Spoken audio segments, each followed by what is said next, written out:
Yo la famille, c'est plus TTFB, Et Tele2 Future Belgium, plus 32 le futur de la Belgique, le média créé par des artistes belges. pour des artistes belges. On est très content de vous recevoir pour ce deuxième épisode de notre série de podcasts où on interviewe du coup des structures, des organismes qui viennent en aide aux artistes émergents. Effectivement. Je suis Lilia. Moi c'est Glody. Ça va, tu vas bien? Très bien, et T'es toi? prêt? Très très bien. Très, Je me suis très un bien. peu habillée spooky. C'est bientôt Halloween. Aujourd'hui, deuxième épisode, on a un nouvel intervenant.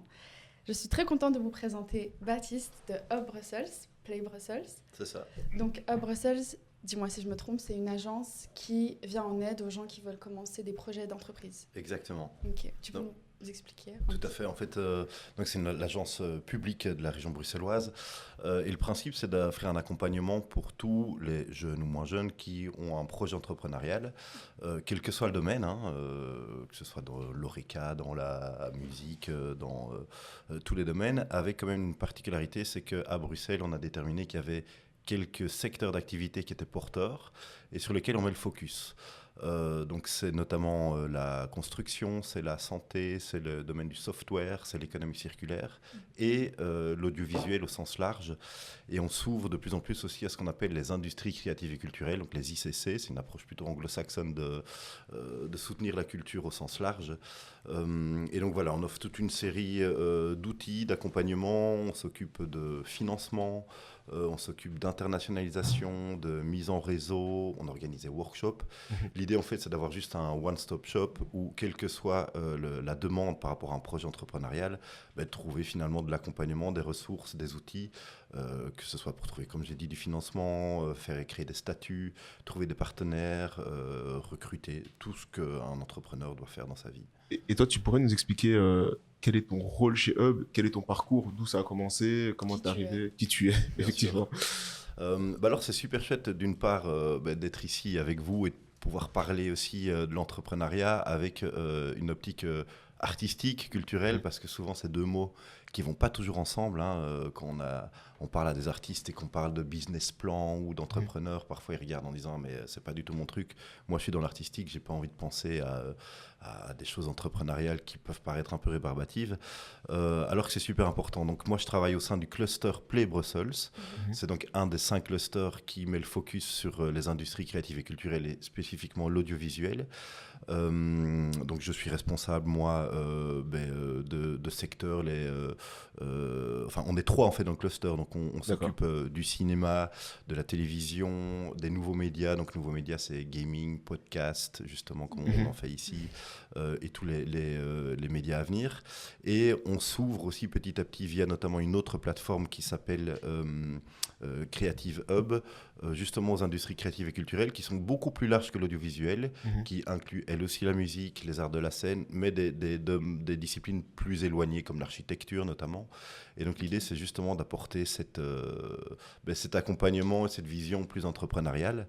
Alors moi personnellement, j'ai toujours travaillé dans le secteur artistique et culturel, même si j'ai pas un background d'études artistiques, donc j'ai pas fait une école artistique, mais j'ai travaillé plutôt dans le cinéma et dans la musique. Donc dans le cinéma, d'abord dans les cinémathèques, la Fédération internationale des cinémathèques qui s'occupe de préserver tout le patrimoine de cinéma depuis la création. Puis j'ai travaillé pour le bureau d'export de la musique belge, donc là c'était aider les artistes belges francophones à s'exporter à l'international, donc trouver des labels, mais aussi faire des tournées à l'international, les encadrer, avoir une structure professionnelle autour d'eux. J'ai travaillé ensuite pour le lancement de Screen Brussels, qui est en fait une ombrelle qui maintenant se décline en 4 entités différentes. Donc il y a une entité qui finance directement des contenus. Quand je parle de contenu, je parle de longs métrages, de séries, de courts métrages, de documentaires, et aussi de plus en plus on s'ouvre vers la réalité virtuelle ou les jeux vidéo. Et puis au sein donc de Screen Brussels, il y a aussi Play Brussels, qui est donc ce cluster qui regroupe une centaine de sociétés qui sont actives donc, dans le milieu audiovisuel au sens large. Et là, je reviens juste d'un détachement. J'étais pendant 4 ans et demi le conseiller cinéma et nouveaux médias de la ministre de la Culture. Ouais. Et voilà, je suis de retour maintenant chez Screen Brussels, enfin Play Brussels, exactement. Ok. Ok, d'accord. On en parlait aussi, t'es musicien. Et alors, je suis musicien. Alors, c'est vrai que j'ai jamais. En Belgique, en fait, voilà, c'est un petit territoire. Donc, Ouais. vivre de la musique professionnellement, ça reste très, très compliqué. Mhm. Donc, moi, je suis un musicien depuis que j'ai 15 ans. J'ai joué dans 4 ou 5 groupes différents.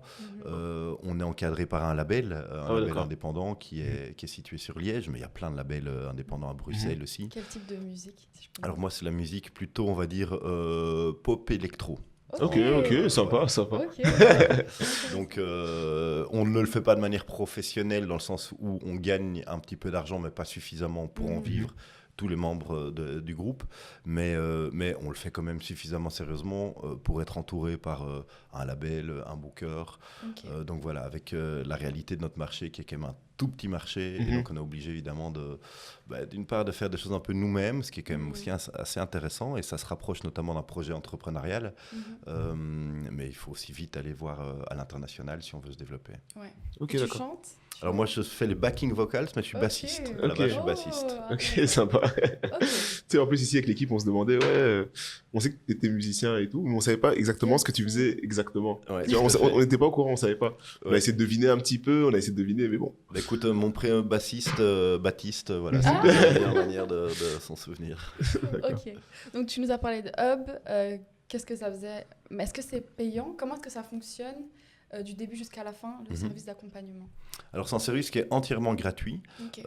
Donc tu peux, quel que soit, je dirais, le stade de ton projet, si tu en es juste à l'idée, il y a un service spécifique au sein de Hub, Hub Info, on peut trouver toutes les infos sur Internet aussi, Ok. qui donne l'information de première ligne, donc comment est-ce qu'on crée une société, qu'est-ce qu'on met dans des statuts, quelles sont les obligations légales à les déposer justement ces statuts, commencer à former une équipe, réfléchir à un business model. Et nous, on est là aussi pour challenger les business models parce que c'est vrai qu'à la base, quand on crée un projet, on a toujours plein d'ambition, plein d'envie. C'est parfois un peu déconnecté de la réalité. Et donc, je dirais que la première porte d'entrée, c'est plutôt ça, Hub Info, qui est donc ce service de première ligne. Et puis, en fonction du développement du projet, il y a des portes d'entrée différentes. Donc, si c'est une entreprise qui est déjà existante, elle peut aller directement dans un des services, soit au sein d'un des clusters, si c'est un des domaines prioritaires pour la région bruxelloise. Je vous ai cité les 5 domaines. Mais par ailleurs, si on a la recherche juste de financement, qui soit public ou qui soit privé, on a des ressources en interne, un département expertise qui permet de challenger le business model et puis de guider l'entrepreneur en disant pour tel type de projet c'est plutôt du financement public, D'accord. c'est plutôt de la subvention, ou bien pour d'autres projets c'est à ce moment-là du financement privé. Donc on est en contact avec des investisseurs, tout type d'investisseurs, des business angels pour des petits projets, des VC quand c'est des projets plus importants. Et donc voilà, je dirais qu'en fonction de la maturité du projet, il est possible de venir soit au tout début, soit plus tard, si c'est des besoins bien spécifiques. On fait très souvent des workshops, on fait des conférences, on fait aussi parfois du matchmaking, c'est-à-dire quand quelqu'un est à la recherche d'un partenaire, il est un peu seul, parce que c'est un peu ça la difficulté souvent, c'est qu'on est seul, isolé dans ce projet-là. On sert aussi à mettre en relation des gens qui ont envie de travailler ensemble. Et jusqu'où vous les accompagnez? C'est-à-dire, quand est-ce que vous n'accompagnez plus, en fait, du coup? Alors, évidemment, il n'y a pas de règle, parce que chaque projet est un prototype différent. En fait, donc, la base, c'est d'être entièrement gratuit et d'être vraiment au service des entrepreneurs. Donc, en gros, il n'y a pas de limite. Il n'y a pas de limite, ok, d'accord. Il peut y avoir des très, très grosses sociétés qui font face à des enjeux. Ils doivent déménager, ils doivent se restructurer, ils doivent ouvrir une succursale à l'étranger. Donc, j'ai oublié de citer, c'est vrai qu'on a un réseau aussi de délégués généraux qui se situent dans une centaine de pays dans le monde entier, qui font le relais aussi pour l'internationalisation. Donc si une société a identifié un marché qui l'intéresse, que ce soit en Europe ou hors d'Europe, on a aussi ces relais qui, à l'étranger, peuvent aider à grandir le réseau. Donc il n'y a aucune limite, je dirais sky is the limit, il y a simplement la volonté de faire évoluer le projet. Donc nous, on est toujours ouvert à toutes les demandes.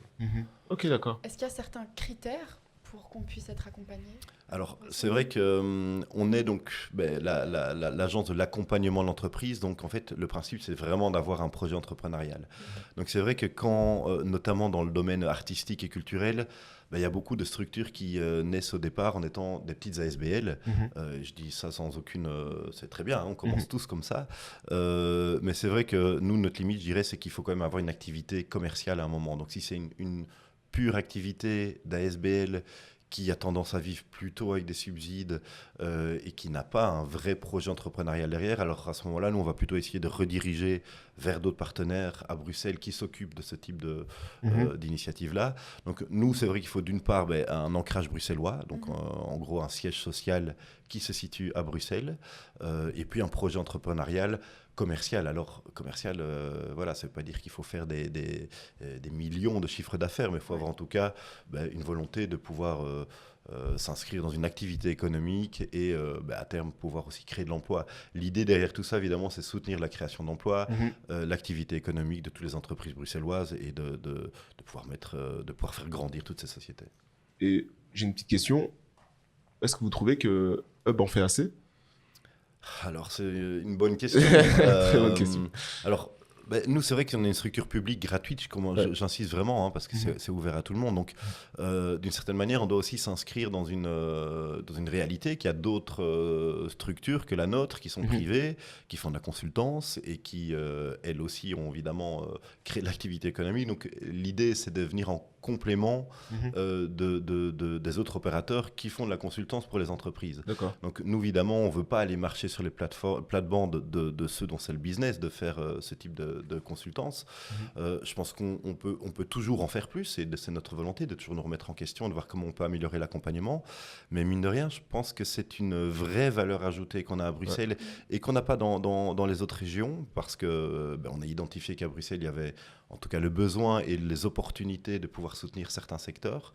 Donc on essaye de s'améliorer, là en ce qui nous concerne et vous concerne aussi sur l'aspect en tout cas culturel et artistique. On se rend bien compte qu'en fait à Bruxelles c'est un vivier de création immense, que ce soit en musique, en audiovisuel, en art de la scène, en danse, en mode, et qu'on a tout intérêt tous à ce que ça fonctionne bien, à ce qu'on se mette en réseau, à ce qu'on puisse identifier les problèmes, travailler dessus.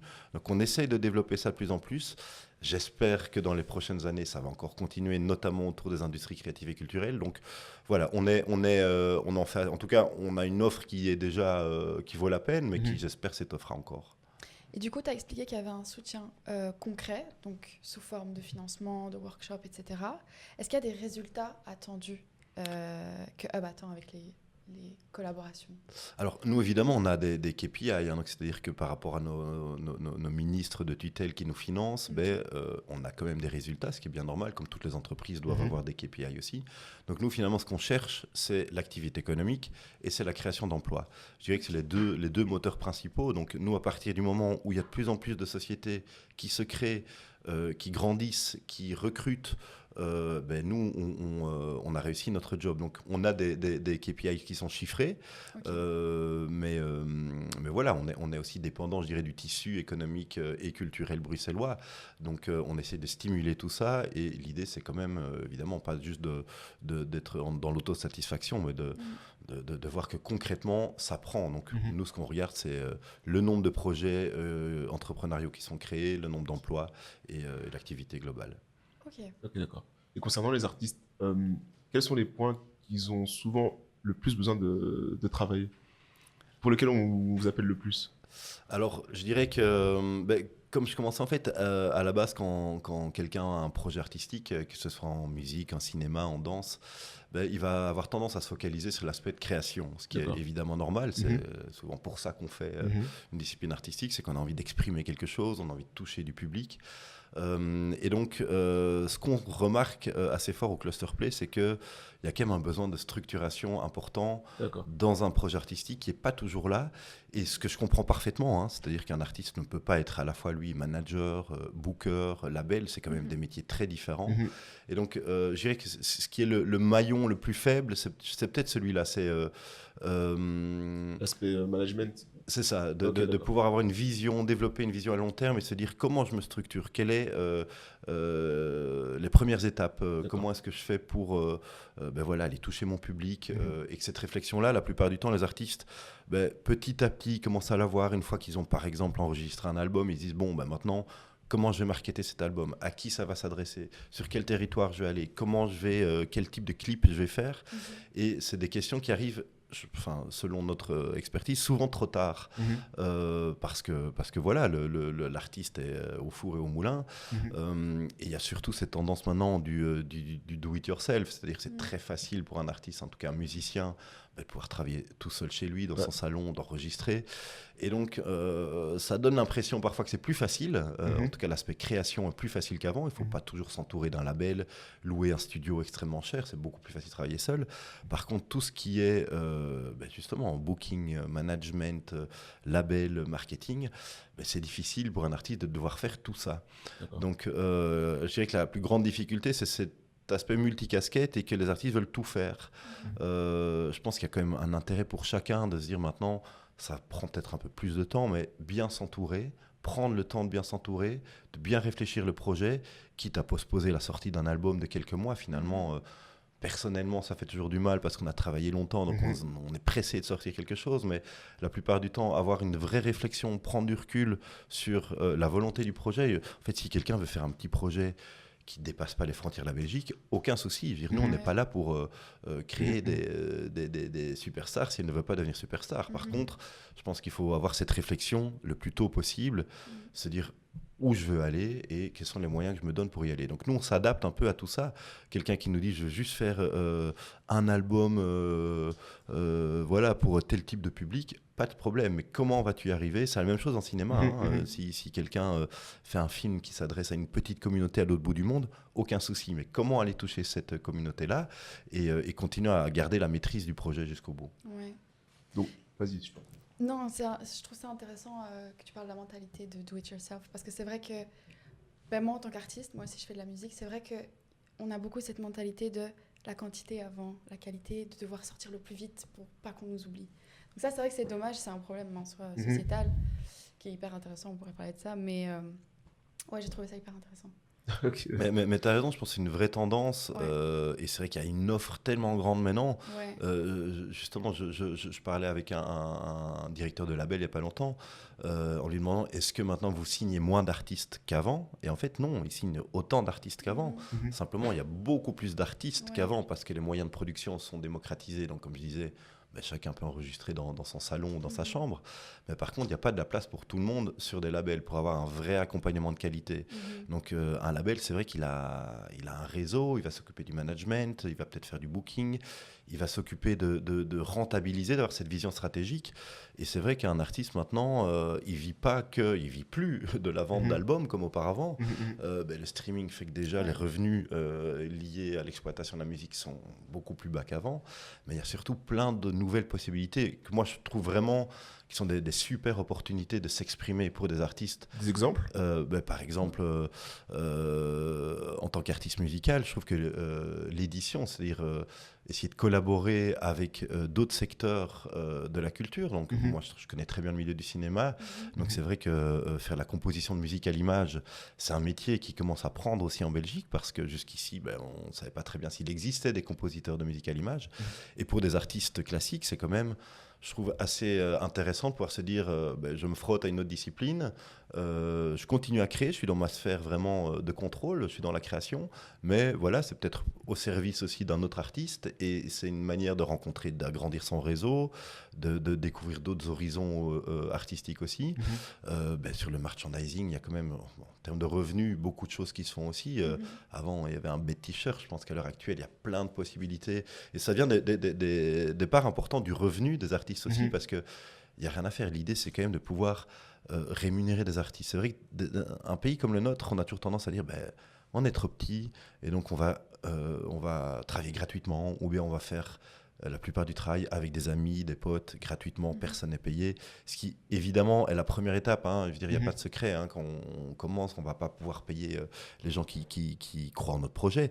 Mais à un moment, il y a quand même une nécessité de professionnalisation et même de crédibilité dans le secteur. à force de toujours travailler gratuitement, je pense qu'on stagne. Alors voilà, c'est pas du jour au lendemain non plus qu'on arrive à avoir des revenus pour payer des équipes pour faire un clip, mais par exemple l'importance d'un bon clip, c'est quand même incroyable quand on voit maintenant comment la musique se distribue. Elle se regarde sur des jeunes sur YouTube essentiellement. Donc avoir un clip catchy, pouvoir mettre des moyens là-dedans, je pense que c'est super important. Quand j'étais au cabinet, on a sorti pour la première fois une aide pour le clip et on donnait des subsides purs. C'était entre 10 et 13 bourses de 20 000 euros pour un clip. Et on se disait, c'est une super idée. Tous les artistes vont venir nous dire, génial, on attendait ça. Et en fait, la première réaction des artistes, c'était de nous dire, en fait, vous déstructurez un petit peu l'écosystème musical parce que vous donnez tout de suite 20 000 euros. Ça veut dire que en gros, nous, on a l'habitude de faire des clips soit gratuits, soit pour 1 000 euros. Ouais. Et donc maintenant, en donnant 20 000 euros, d'une part, il va y avoir un peu la compétition entre tous les artistes. Et puis, par la suite, il y a plein de gens qui vont dire, nous, on ne travaille plus dans les mêmes conditions qu'avant. Maintenant, il y a moyen d'avoir de l'argent. Donc voilà, c'est un peu deux manières de prendre le même problème. Nous, évidemment, on veut tirer vers le haut, faire que tout le monde soit quand même rémunéré, que ça devienne une vraie activité économique et pas un passe-temps qu'on fait après une activité qui permet de manger.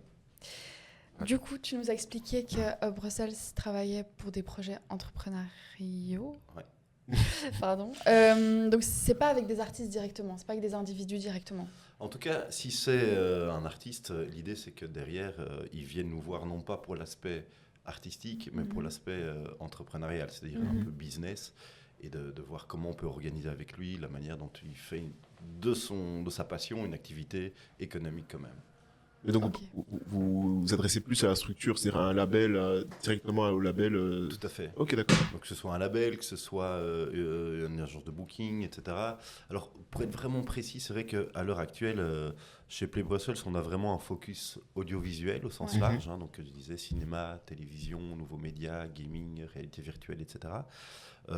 Et on n'a pas encore le mandat direct de s'occuper d'autres disciplines comme la musique, les arts de la scène. Après, on sait très bien que c'est très lié et qu'il y a parfois des business models qui sont plus ou moins identiques. Donc, on est vraiment la réflexion maintenant jusqu'où on s'ouvre, parce qu'en fait, ce qu'on veut garder, nous, c'est la qualité du service qu'on donne. Ça ne sert à rien il y a un tel foisonnement créatif qu'on pourrait en fait rencontrer plein de gens, mais on veut garder vraiment une vraie qualité. Donc, pour le moment, en tout cas, on limite, je dirais, dans une activité principale qui doit être lié à l'audiovisuel. C'est pour ça qu'on n'est pas fermé, je dirais, à la musique directement, mais il faut quand même qu'il y ait un lien. Je parlais de la composition de musique à l'image, la synchro. Tu peux expliquer pour les gens qui ne savent pas c'est quoi ? Alors, la composition de musique à l'image, donc c'est vraiment l'aspect de créer une bande originale pour quel que soit le format, une série, un long métrage, un court métrage. Et c'est vrai que c'est quand même j'ai une activité qui prend de plus en plus d'ampleur parce que c'est une activité complémentaire pour des artistes et parce qu'en fait on a un système de financement en Belgique qui fait que on a du tax shelter. Je ne sais pas si vous connaissez ou si tout le monde connaît le tax shelter. Non, je ne pense pas que tout le monde connaisse, mais en fait, du coup tu peux l'expliquer. C'est, pour faire vraiment rapidement, le tax shelter, ça existe depuis maintenant bientôt 20 ans. C'est un avantage fiscal qui est donné à des entrepreneurs, quel que soit le secteur, qui font un chiffre d'affaires et qui, s'ils investissent dans l'audiovisuel ou dans les arts de la scène maintenant et depuis 1 an dans le jeu vidéo, ils vont avoir cet avantage fiscal. C'est-à-dire qu'ils vont en gros payer moins d'impôts parce qu'ils investissent dans ce type de projet-là. Et donc ça a amené quand même, je dirais depuis 20 ans, le fait que maintenant on a des industries créative en Belgique. Faut quand même, avant ça, on était un peu plus dans un artisanat. Mais chaque année, pour donner quelques chiffres comme ça, il y a par exemple plus de 170 millions qui sont investis grâce à ce mécanisme du tax shelter. Donc ça fait vraiment qu'on peut avoir des projets, en tout cas en termes d'audiovisuel, qui sont beaucoup plus solides qu'avant. On ne fait pas encore des blockbusters hollywoodiens, c'est clair. Et, on n'a pas d'ailleurs cette ambition-là, mais on peut quand même être vraiment concurrentiel à faire des productions plus ambitieuses qu'avant. Et surtout, grâce à ça, on arrive aussi à attirer des producteurs étrangers qui, eux, sont à la recherche de financement.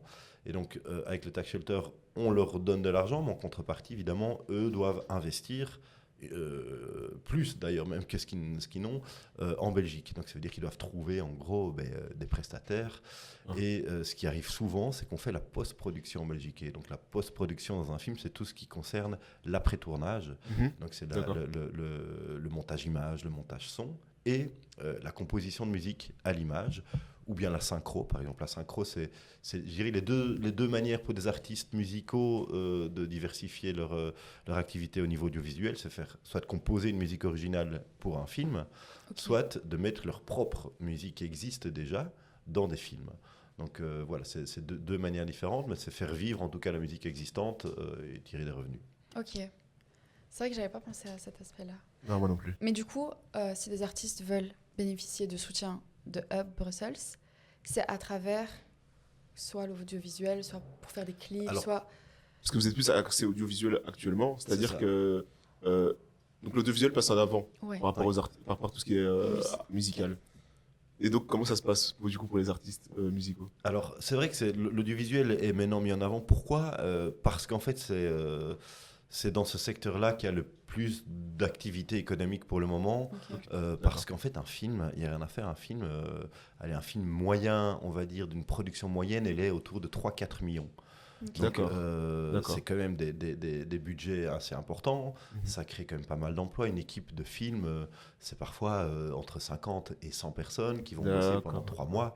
Et donc, c'est vrai que ça représente un volume d'activité qui est important. Il faut faire de la formation régulière. Donc, je dirais comparativement à la musique, on est quand même sur un autre type d'économie. La musique, on sait tous qu'un album, ça peut être, il faut plus louer pendant 3 mois un studio, on peut le faire chez soi comme on l'a déjà dit. Mais donc on n'est pas vraiment sur le même niveau. Mais par contre, voilà, à l'avenir, on espère pouvoir s'ouvrir petit à petit. Il faudrait que nos équipes s'agrandissent parce qu'une fois de plus, on tient à garder quand même une qualité dans l'accompagnement qu'on propose.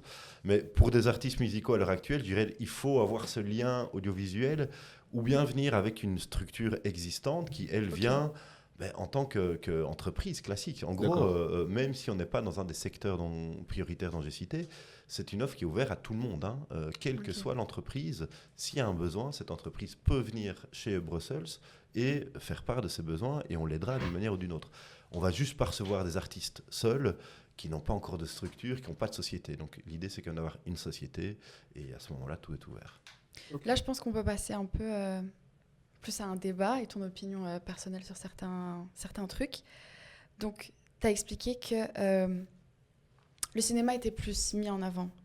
Pourquoi, à ton avis? Parce que moi, par exemple, c'est vrai que quand je pense au cinéma, je vois quelque chose d'assez inaccessible. La musique, c'est beaucoup plus accessible, tout le monde peut en faire, c'est assez facile.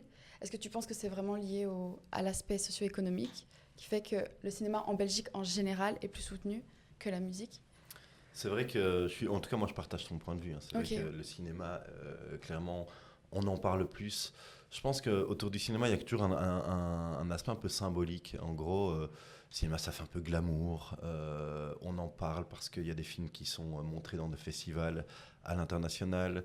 En Belgique, on a plusieurs palmes d'or. Alors, c'est à double tranchant parce que parfois, on a l'impression qu'on fait un cinéma qui est un peu uniquement social ou bien qui est réservé juste à 2-3 personnes qui aiment bien ce type de cinéma-là. Et vu qu'on ne fait pas des blockbusters encore, voilà, ça donne parfois une drôle image. Alors que, voilà, pour citer juste un film, il y a un film belge maintenant qui a été tourné à Bruxelles. J'invite tout le monde à le voir, ça s'appelle La nuit se traîne. Qui est un vrai film d'action, le genre de choses qu'on n'a pas l'habitude de voir avec des cascades dans les rues de Bruxelles, l'ascenseur des Marolles, on reconnaît Bruxelles, c'est tourné pendant la nuit et ça change un petit peu la perception qu'on peut avoir du cinéma. Alors en musique, je pense que vous savez ça mieux que moi, mais la difficulté c'est que notre petit marché, les artistes belges francophones ont du mal parfois à s'exporter du côté néerlandophone et inversement, donc il faut très vite aller à l'étranger. Je te coupe, mais tu trouves pas que justement on s'exporte très bien en francophonie, genre en France, tout ça, on s'exporte très très bien. Mais parce que là, nous, on est francophones. Oui, mais je parle des artistes francophones. Là, tu vois, les artistes néerlandophones, je pense qu'eux aussi, ils s'exportent très bien aux Pays-Bas ou dans d'autres pays. Et pourquoi? Alors ça, c'est une question qu'on a éternellement, c'est une super question parce que je trouve que on prend souvent l'exemple de comment font les Flamands. En fait, les Flamands, ils s'exportent beaucoup plus que nous. pour des raisons, en fait, bon, je ne prétends pas du tout détenir la vérité là-dessus, mais le fait est qu'ils ont un territoire qui est aussi petit que le nôtre, ils sont un peu plus nombreux, ils sont 6,5 millions, nous, on va dire, on a un peu moins du côté francophone, mais ce n'est pas une grosse différence.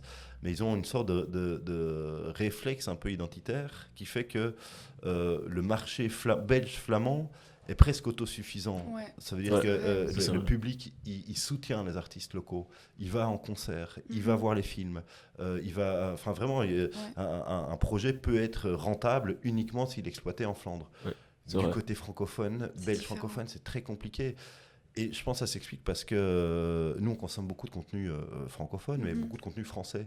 Enfin, si on prend juste dans le rap, je pense que voilà, beaucoup de Belges francophones considèrent que les artistes français, c'est quasi des artistes belges, ils les écoutent tout autant, ils vont pas dire je vais écouter un artiste parce qu'il est belge, ils disent j'aime bien le rap français, enfin francophone, et donc ils vont considérer qu'un rappeur français, voilà, ça fait partie de leur écosystème et de ce qu'ils écoutent. Alors que les Flamands, au contraire, ils vont jamais écouter d'artistes hollandais, enfin jamais, très peu, mais ils vont préférer quand même des artistes locaux. Et puis, vu qu'ils parlent flamand et qu'il y a moins de gens qui parlent flamand, ils sont très vite confrontés à une limitation. Donc, ils vont aller à l'international, mais très vite sur des marchés anglo-saxons qui sont beaucoup plus grands que la France, par exemple. Hein. Si on veut aller vers l'Angleterre et puis les États-Unis, vaut mieux passer par la Flandre. Alors que si on passe du côté wallon, on va aller en France. Et puis en France, on va être peut-être un peu au Québec, mais c'est tout. Qu'est-ce qui devrait changer dans la partie francophone, du coup ? Parce que c'est vrai que j'étais avec des amis artistes il y a 2 jours et on parlait de ça et ils me disaient ah oui mais non moi je dois partir à Paris pour pouvoir vivre de ça, donc qu'est-ce qu'on peut faire en tant que francophone en Belgique ? Alors évidemment il y a plein de choses à pouvoir faire. Je dirais que un des premiers trucs que chaque citoyen qui qu'on soit fait, c'est de s'intéresser à la scène locale. Tu penses que c'est une histoire de mentalité ? Je pense qu'il y a quand même une question un peu de mentalité, de culture. C'est vrai que voilà, on est nous entourés Belgique d'énormes cultures, hein, l'Angleterre, l'Allemagne, la France, qui ont une grosse identité. Nous, je trouve qu'on a une identité qui est unique et qu'on n'utilise pas suffisamment. Qui est justement, en fait, on est à la frontière, en fait. Nous, on est à la frontière de plein de cultures, du monde anglo-saxon, du monde latin. Et donc, on peut très facilement créer des ponts à Bruxelles. Je veux dire, le nombre de langues qui sont parlées, c'est quand même une opportunité de fou, je trouve, de se dire, on peut trouver des flamands que des francophones, ça nous ouvre plein d'autres territoires. Mais on a un peu cette tendance à toujours aller voir ailleurs en se disant, on est petit, donc en gros, les gros artistes, ils sont ailleurs. Alors qu'en fait, la créativité, elle est autour de nous, partout. Donc je dirais d'abord, s'intéresser à la culture locale autour de chez nous. Et puis après, il y a aussi, pour revenir à la musique, parce que je crois que vous, c'est la musique avant tout, il y a aussi la responsabilité, je crois, des lieux culturels, hein, à mieux mettre en avant les artistes. On fait parfois, moi en tant que musicien, j'ai fait des premières parties de gros groupes dans des festivals au Nuit du Bota. T'as des noms à citer ? Pardon ? T'as des petits noms de groupes à citer ? Après, c'est des groupes proches. On a fait Suède, on a fait Clapiohen Seye. Donc voilà, c'est des groupes de la scène indé aussi, mais qui étaient programmés sur des gros festivals. Alors voilà, on a fait aussi à l'époque les Ardentes. Alors les Ardentes, on les a ouvertes à 15h30. Hein. On n'était pas à 22h. Hein. On était le premier groupe qui ouvrait, mais c'est quand même génial d'être sur une grosse scène. C'est une première expérience. C'était comment ? Et c'est génial parce que tu es quand même dans une... Enfin voilà, tu as un accueil, tu as du matos, tu as tout. Enfin voilà, c'est rare de jouer dans des infrastructures comme cela. Et comment vous êtes arrivé à ça ? On vous a contacté ? Alors oui, c'est ça l'important, je trouve, de se fédérer aussi. Alors je dis que voilà, il faut s'intéresser à la culture locale, donc il y a aussi la responsabilité de chacun, mais en fait de tous les artistes, de se mettre ensemble, de créer des collectifs, de se dire en fait on est bien plus fort ensemble. Je disais que maintenant le do-it-yourself, on demande à un artiste de pouvoir tout faire, personne ne sait tout faire. Donc je suis sûr qu'en créant des collectifs, en mettant 5-6 groupes ensemble, il y en a un qui est plus fort en marketing, il y en a un qui a un carnet d'adresses plus important. Et donc juste mutualiser ça, en fait, c'est une des premières réponses à faire, de ne pas disperser toutes les énergies, mais de se dire quelle est la valeur ajoutée de chacun et qu'est-ce que chacun fait de mieux et comment est-ce qu'on peut partager ça ensemble. Donc je pense que la première chose à faire, c'est celle-là. Moi, je trouve que les événements en francophonie sont très peu mis en avant. Je ne sais pas si tu es d'accord avec moi, mais je trouve qu'ils sont très très peu mis en avant par rapport à quand tu vas en Flandre. En Flandre, des événements sont mis en avant, il y a du monde, des gens viennent voir, les gens viennent assister, que ce soit un petit artiste ou un grand, quoi qu'il en soit, ils viennent. En francophonie, c'est un peu plus compliqué. On l'a vu avec la fête de la musique ici. il y avait beaucoup de très bons artistes belges qui sont venus ici à Bruxelles, mais il y avait très peu de monde, quoi. Donc, c'est vraiment à se poser des questions. C'est vraiment pour se poser des questions. Vraiment. C'est vrai, et c'est un peu un cercle vicieux. Hein. C'est-à-dire que si on ne met pas les artistes en avant, alors ils vont être moins écoutés, donc les gens vont moins venir, et donc tu penses qu'il y a une responsabilité des pouvoirs publics ? Alors oui, il y a clairement une responsabilité. Par exemple, si on prend juste maintenant la meilleure manière pour un artiste vraiment de se développer dans sa carrière et rien à faire, c'est passer par les radios. Ouais, on sait que même si tout le monde écoute en streaming aujourd'hui, les même radios... encore aujourd'hui, les radios, tu penses? Alors, je pense vraiment que les radios restent ultra prescripteurs. Ça veut dire qu'en gros, les revenus, c'est pas tant qu'il y a beaucoup d'auditeurs, c'est pas tant les auditeurs, parce que je pense que tout le monde écoute Spotify, Deezer, YouTube, etc. Mais par contre, le fait d'avoir la validation d'une radio... Pour un promoteur de spectacle, de concert, de festival, c'est dire, ok, c'est un titre qui est en haute rotation sur une radio nationale, c'est ce qui va faire la différence. Ça veut dire qu'il y aura potentiellement plus de public. Et donc, si on voit la différence juste en Flandre, ils ont des quotas, que ce soit des radios privées ou des radios publiques, où ils sont obligés de mettre en avant un certain nombre d'artistes, dans toutes les, que ce soit en hip-hop, en jazz, en rock, etc. Et il n'y a pas ça ici ? Alors, nous, on a ça, mais pas avec les mêmes quotas. Donc on a des quotas qui sont beaucoup plus bas. Ça s'explique parce qu'en fait on a beaucoup d'artistes aussi français et internationaux qui viennent. Donc en gros, c'est toujours un grand débat. Est-ce qu'on a suffisamment d'artistes pour mettre des quotas hauts ? C'est-à-dire que si je prends par exemple Angèle, si maintenant on dit ok, il faut par exemple par heure 20% d'artistes belges francophones sur les radios, sur quelle que soit la radio, à un moment il y a des radios qui vont dire mais qui est-ce qu'on passe ? On va pas passer 18 fois Angèle par jour parce que ça va embêter tout le monde. Donc voilà, moi je pense qu'il y a suffisamment d'artistes. Il faut prendre le risque, en fait, prendre le risque de les mettre en avant et bien les mettre en avant. Donc, je te coupe, mais tu trouves que c'est un risque de les mettre en avant, tous les artistes qu'on a ici ? Par exemple, tu parlais de la fête de la musique. Dans le milieu musical, il y en a beaucoup qui s'étonnaient que les éditions précédentes, qu'il y ait beaucoup d'artistes français. Alors que, par exemple, c'était la fête de la musique belge, ici, la même en France. Mais en se disant, en fait, le principe de la fête de la musique, c'est de mettre en avant les artistes locaux pour qu'on les connaisse. Et c'est vrai qu'il y a des promoteurs, les organisateurs de la fête de la musique disent oui, très bien, mais qui est-ce qu'on met en avant ? Enfin, c'est-à-dire qui va attirer du public suffisamment pour qu'on puisse avoir 5000 personnes ou 10 000 personnes devant une scène. Alors moi, je pense qu'il y en a, mais c'est vrai que Stromae, on connaît l'histoire de Stromae, ça fait partie de ces pépites incroyables qui ont un développement de carrière exemplaire pour tout le monde. Mais il est totalement fou son développement. Et d'ailleurs, je trouve que c'est un super exemple parce que lui, la maîtrise qu'il a tenu à conserver sur sa carrière en développant une imagerie complète, en ayant des habits reconnaissables, des clips incroyables, du merchandising incroyable, une stratégie de promotion, de marketing complètement assumée. Ça marche. En fait, ça marche quand on le fait. Après, il est un peu passé par la France aussi. Évidemment. En fait, je crois qu'il faut toujours passer. Il n'y a rien à faire. Il faut passer par Paris et puis revenir en Belgique. Et c'est ça. Il faut d'abord être le prince à Paris pour devenir le roi à Bruxelles. Ouais. Mais c'est difficile. Très belle phrase. Très belle phrase. Conserver son authenticité, ça c'est vrai. Ouais, c'est clair. Il y a peu d'artistes, je trouve, qui auraient eu le cran de faire ce qu'il a fait, d'une part en termes de tournée, mais aussi de se dire à un moment, stop, j'arrête ma tournée parce qu'en fait, je suis en train de me perdre là-dedans. Ouais. Et je trouve que c'est un super exemple aussi parce que c'est important aussi d'insister là-dessus. En fait, les artistes qui sont souvent seuls, ils ont souvent une pression incroyable. C'est vrai. Et rester les pieds sur terre là-dedans, c'est quand même un sacré boulot. Tu es souvent entouré par des mauvaises personnes. Donc l'importance vraiment d'avoir un entourage autour de toi qui partage la même vision que toi, la même stratégie et qui est là pour les bonnes raisons, c'est quand même important. Et pouvoir lever le pied quand la santé personnelle est en jeu. Quoi. Oui, c'est ça, c'est sûr. Tu parlais de la radio. Est-ce que tu as des conseils pour que les artistes soient mis en radio? Alors, quelle radio aussi? Alors évidemment, il faut choisir. Alors, évidemment, le premier conseil, c'est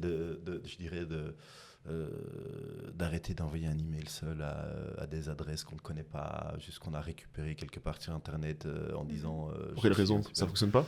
Je pense que ça ne fonctionne pas parce qu'il y a tellement d'artistes, il y a tellement de possibilités, il y a tellement de musique qu'entre un programmateur de radio qui reçoit 100 emails par jour qui disent la même chose, je suis le nouveau Stromae, il va se dire ok, mais quoi qu'il arrive, je pense qu'il faut...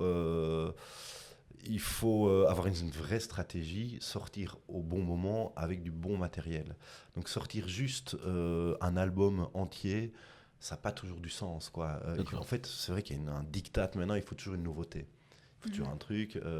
Donc, par exemple, sortir plusieurs EP, c'est-à-dire je sors une chanson tous les 2-3 mois, ça permet d'avoir une actualité. Et donc, c'est plus facile de faire 10 fois une actualité que sortir un album pour un groupe que personne ne connaît encore. Et en fait, voilà, tu as grillé une carte, ça prend ou ça prend pas. Et si ça prend pas, tu es reparti pour une phase de création. Donc, avoir une vraie stratégie autour de ça. Et puis, il n'y a rien à faire. D'une part, il y a le temps, il y a la persévérance.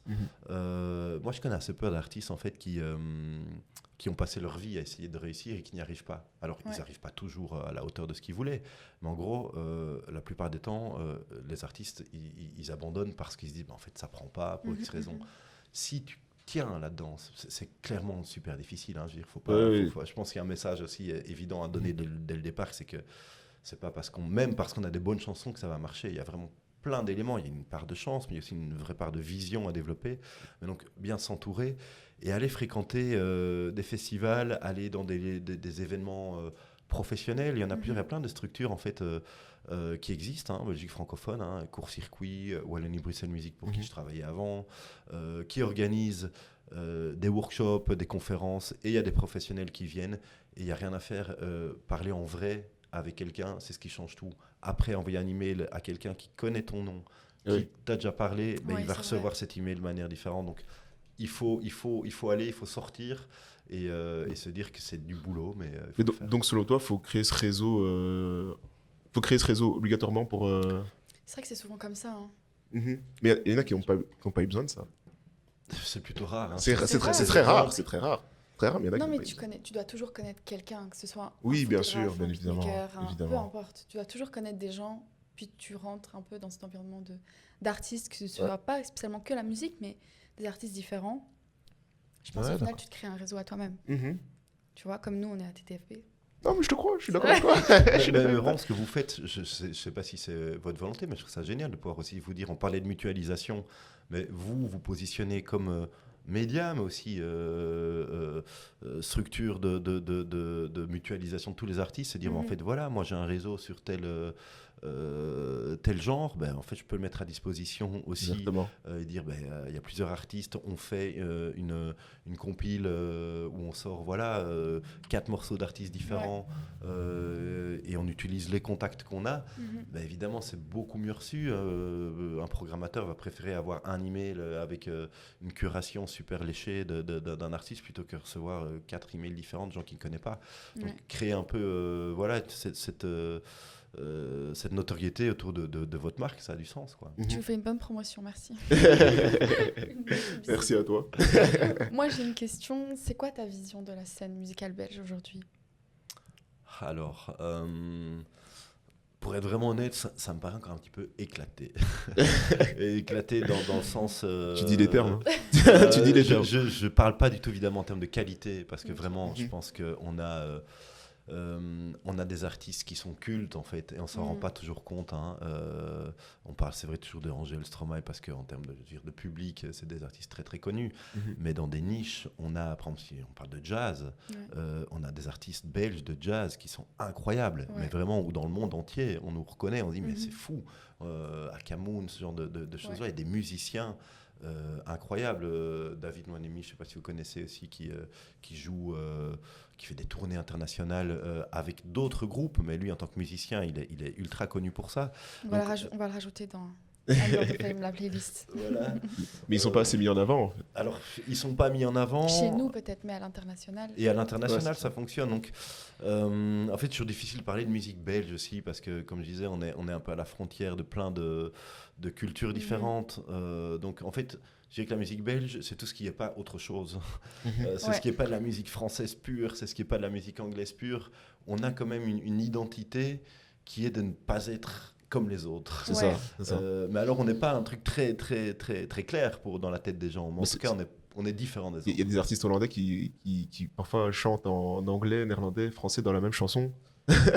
Pour les francophones, ça peut perturber, ça peut être assez étrange, mais ça reste une image quand même bien forte de la Belgique, qui explique qui raconte bien ce qu'est la Belgique, quoi. En Ouais, gros. tout à fait. Donc, Et je pense que vraiment, cet aspect de se dire, en fait, nous, on ne peut pas faire trop les malins. Et je trouve ça génial, en fait. Mhm. Plutôt de se dire, ouais, c'est chiant parce qu'on est ce petit territoire et que c'est compliqué de se développer. mhm. En fait, ça nous oblige directement à être ouvert au monde. Mhm. Tu vois, on n'est pas un artiste français qui peut un peu snobber les autres et dire, en fait, voilà, moi Oui, c'est ça. je suis une star en France, donc c'est bon. Nous, en fait, on est un peu jamais une star chez nous, donc on est C'est vrai. obligé d'être ouvert C'est vrai. vers les autres. C'est vrai, Et ça. je trouve que c'est une chouette posture, quoi, d'être finalement T'as ouvert pas, au t'as pas trop monde. de pression, en vrai. T'as beaucoup moins de pression, je pense. Ouais, c'est clair. T'as c'est beaucoup, clair. beaucoup moins de pression. Ouais. Bon, Je j'aimerais pense. passer au quiz. Ouais, on a Au fini petit sur les dernier petites jeu. questions. On a un petit jeu pour toi. T'avais une petite dernière question, c'est ça? Moi, j'avais une petite dernière question. Ouais. En tant qu'artiste, j'aimerais avoir ton avis. Comment vivre de la musique en Belgique? Donc, pas spécialement comment percer, comment être connu, mais comment pouvoir juste vivre comme toi, ce que tu fais. En soi, tu travailles un peu dans la musique, enfin, tu as Ouais. travaillé dans la musique. Quelles études, quel parcours faire pour pouvoir travailler dans une institution, pouvoir vivre de la musique? Alors, évidemment, c'est la recette secrète que tout le monde se pose. Hein. Je ne veux pas du tout doucher les ambitions de chacun et tout, mais je pense qu'il y a assez peu de groupes qui vivent vraiment de la musique en Belgique. Je dirais même des groupes assez connus Ouais. qui tournent ont quand même vraiment du mal à vivre vraiment uniquement de la musique. Ouais. Parce que voilà, notre marché est tel qu'il est, petit, et que l'exportation, ça prend du temps. Donc, je dirais que la première chose, moi, que je conseillerais, c'est pas de mettre ses œufs tous ses œufs dans le même panier. Ouais. Donc, diversifier, en gros, ses revenus. Donc, je pense que le plus gros piège pour un artiste émergent qui se lance, c'est d'attendre justement que le succès arrive et de s'essouffler au bout d'un moment et de s'essouffler même créativement. Ouais. En fait, un des vrais enjeux, c'est de garder sa fraîcheur créative parce qu'en fait, il faut toujours venir avec du nouveau matériel. Mais tu sais, pas spécialement le succès, parce que je pense que moi, quand je parle de vivre de la musique, c'est travailler dans un label, être... Ça ouvre d'autres portes, hein, la musique. Il n'y a pas que, Ouais, c'est ça, que c'est pas que le succet, c'est pas que la fame, tu Ouais. vois. Non, je Vraiment, comprends. comment être dans la musique. Alors, déjà, d'une part, je pense qu'en termes que vraiment, c'est pas une question d'études, hein, vraiment. Ça, Ouais. il y a, enfin, Ils sont contact, connaissance. c'est une question moi, je pense de vision de ce que tu veux faire. Il faut d'abord se connaître soi-même assez bien, Ok. savoir ce qu'on est prêt à accepter et ce qu'on est prêt à pas accepter. D'accord. Et en fait, s'entourer, pas s'entourer de n'importe qui, mais vraiment créer une équipe autour de soi, autour de son projet, assez resserrés, qui partagent la même vision de la musique et qui sont complémentaires à toi. En fait, le plus gros piège, je pense, c'est l'épuisement. L'épuisement parce que tu veux tout faire, parce que les résultats n'arrivent pas tout aussi vite que tu le voudrais. Et à un moment, tu n'as plus l'énergie d'envoyer des emails, d'essayer de te vendre, trouver des concerts, etc. Donc, créer une petite équipe autour de toi, de gens qui partagent la même vision que toi. Il y en a un qui prend en charge les concerts, il y en a un qui fait le booking, il y en a un qui s'occupe du management, il y en a un qui peut s'occuper du clip, des visuels. Donc une petite équipe resserrée que tu peux contrôler, enfin quand j'ai contrôlé... tu peux guider, tu peux tu peux guider, t'es ensemble. Donc, et sans doute faire plusieurs activités. Donc je pense que tout mettre sur la musique, ça reste compliqué. Donc en fait, il y a plein de structures qui existent dans lesquelles tu peux soit travailler ou bénéficier. Il y a Court-Circuit, il y a le Conseil de la musique. C'est toutes des institutions qui donnent plein de conseils tout le temps. Je te coupe, hein, mais ils ne proposent pas les mêmes services que... Alors, eux, ils sont vraiment spécialisés dans la musique et je dirais qu'ils ont plus ce guide culturel aussi ou artistique. Donc là, tu peux vraiment trouver un mentor qui va faire des résidences avec toi. Je sais bien que le Conseil de la musique fait des résidences parfois avec des professionnels. Tu peux expliquer ce que c'est des résidences ? Donc, résidence, en gros, on te met à disposition un lieu, du matériel, donc c'est une scène professionnelle, du matériel et souvent un mentor qui est un artiste connu et tu passes 3-4 jours à te concentrer uniquement soit sur la compo, soit sur du live. Donc si tu as un concert prévu dans quelques mois, tu travailles ton live à la fois scéniquement, l'attitude sur scène, comment tu te comportes, l'échange entre les musiciens, l'enchaînement des morceaux, etc. Et c'est vraiment super précieux de le faire, non pas dans ton local de répète, mais de le faire dans des bonnes conditions et surtout avec des regards extérieurs. Le plus gros piège, c'est d'attendre le live pour se confronter à des regards différents. Il ne faut pas avoir peur de la critique, il faut se remettre en question continuellement. En fait, l'art, c'est ça, hein, c'est se remettre en question, c'est proposer une vision, mais se dire, en fait, demain, elle sera peut-être différente, et peut-être que ma chanson, elle sera différente aussi. Mais voilà, aujourd'hui, c'est celle-là, j'y crois, et demain, on verra bien ce qu'on fait. Mais donc, pas brûler les étapes, avoir une vraie vision et un petit entourage qui t'a confiance. Mais beau conseil, ça. Pour un artiste émergent, c'est quand même compliqué de monter une équipe autour de lui. Quand tu commences, c'est compliqué de trouver des bonnes personnes bien sûr. pour t'aider à créer ton univers, ton mais des image. fois, ça vient naturellement. Des fois, ça vient naturellement. Dans des environnements, aller voir des festivals, tu sais. Au final, les gens, tu les connais pas vraiment. Tu vois. Au final, les gens que tu rencontres, tu les connais pas vraiment. La plupart des gens qui quand ils ont leur entourage qui viennent leur aider, etc., c'est leur entourage proche. Des gens qu'ils connaissent, des gens qui ont confiance. Pas spécialement. Hein. Des fois, moi aussi, j'ai rencontré des gens. Je suis à la TTFP, je ne connaissais pas. Oui, c'est vrai. De proches, mais on a appris à se connaître. Donc, des fois, tu sais, c'est pas spécialement. C'est vrai que tout est possible. Après, le premier réseau, c'est les amis et c'est la famille. Donc, c'est sûr que si là-dedans, il y en a qui croient en toi, qui ont envie de bosser sur ton projet, il faut faire ça dans un premier temps. C'est comme n'importe quelle boîte. Hein. Quand tu cherches du financement, tu fais un crowdfunding, tu vas chez tes amis, ta famille, tu demandes un peu d'argent pour payer ton premier album. Mais après, petit à petit, tu verras peut-être qu'il y en a avec qui ça passe plus. Il y en a qui sont plus là parce que c'est tes potes, mais il y en a peut-être qui sont plus là parce qu'ils aiment bien la musique, qu'ils ont envie, avec toi, de t'accompagner à grandir. Donc, pour commencer, en tout cas, quoi qu'il arrive, il ne faut pas rester seul. Il faut se mettre avec, au départ, amis, famille, et puis créer des collectifs, en fait. Créer des collectifs comme vous le faites. Quand j'ai commencé, je connaissais personne. Je connaissais absolument personne dans mon école. Mais j'étais tellement motivée que j'ai commencé à aller dans des endroits, j'ai rencontré des gens, et petit à petit, tu vois, là, je parlais de ça avec une amie. Mon cercle d'amis, c'est très souvent que des artistes aujourd'hui. Donc... Mais là, par exemple, être à 32, est-ce que ça t'ouvre aussi, peu importe exactement. Ça m'ouvre beaucoup de portes. Donc, donc je pense que c'est vraiment l'attitude à avoir, hein, quel que soit, c'est de se mettre ensemble et arrêter d'être seul de son côté. C'est quand même un métier, on est souvent seul. C'est dommage aussi. Moi, je conseille ça. Je pense qu'on a fini les petites questions. Je pense qu'on a fini. Je pense qu'on va passer au quiz. J'espère que tu es prêt. Ouais. On va te poser 5 petites questions. Tu as 7 secondes pour répondre à chaque question. Oula. Ça va être très très rapide. On va te demander de citer des choses à chaque fois. Ok. J'espère que tu es prêt. On peut y aller ? Ok, il y a un truc à gagner à la fin. Surprise, c'est une surprise. Okay. C'est une surprise. On est prêt ? Ouais. Première question, cite-nous tes 3 artistes belges préférés. J'ai cité Deus, je vais quand même citer Stromae, et je vais citer... Un troisième à citer. Un troisième, tu peux y aller. Qu'est-ce qui me vient maintenant comme ça tout de suite J'ai cité Nicolas Michaud, c'est un artiste francophone qui joue bientôt d'ailleurs au Botanique. Ok, d'accord. Prochaine question. 3 films belges cultes. Alors, vous avez la fiche de Dickeneck, vous ne voyez peut-être pas, mais il y a la fiche de Dickeneck, évidemment. Alors, c'est un film français, il faut quand même le savoir. Tout le monde croit que c'est un film belge, mais c'est quand même un film français qui parle de la Belgique, mais c'est pas grave. Alors, c'est arrivé près de chez vous, évidemment, c'est culte, je pense, pour beaucoup de générations. Et peut-être que des jeunes n'ont pas encore vu, mais je conseille vraiment de voir. C'est un film barré, vraiment un peu punk. Ça vaut la peine de le voir. Et qu'est-ce que je citerai comme 3e film ? Là, j'ai cité beaucoup de films avec Poulvord, on va un peu prendre autre chose aussi. J'ai cité un film qui est à l'affiche maintenant, j'en parlais tout à l'heure. La nuit se traîne, c'est un jeune réalisateur qui a fait d'abord un court-métrage qui cartonne, et en fait, les droits de son court-métrage ont été rachetés par un gros producteur américain, et il va transformer son court-métrage en long-métrage américain. Et c'est un peu l'exemple justement de ce qui peut se faire quand on vient de la scène bruxelloise, qu'on ne connaît pas grand-chose. C'est en fait avoir un premier truc à montrer. Là, c'est un court-métrage, donc voilà, c'est pas ça qui va te faire devenir une star, mais si c'est bien écrit, bien maîtrisé, lui, voilà, il trouve maintenant un partenaire américain. Donc tout est possible, même depuis Bruxelles, tout est possible. Ok, d'accord. Bon, là t'as encore raté, mais c'est pas grave. C'est pas très grave. On va passer à la suite. 3 grands festivals belges. Les plus grands.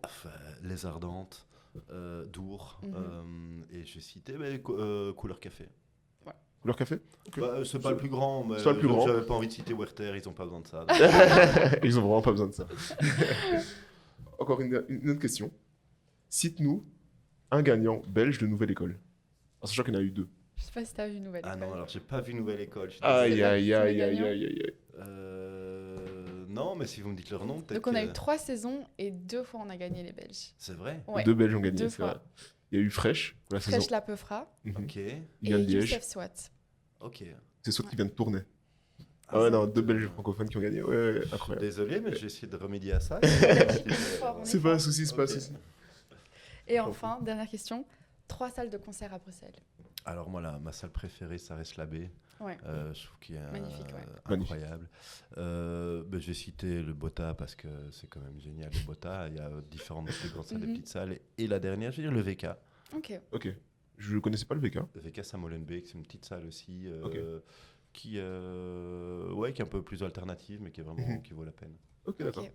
Mais du coup, t'as rien gagné puisque t'as. J'ai pas respecté les 7 secondes, c'est ça? Ouais, mais c'est pas grave, on va dire. Ah, que t'as fait t'as un gagné. 0 sur 5, mais c'est pas grave.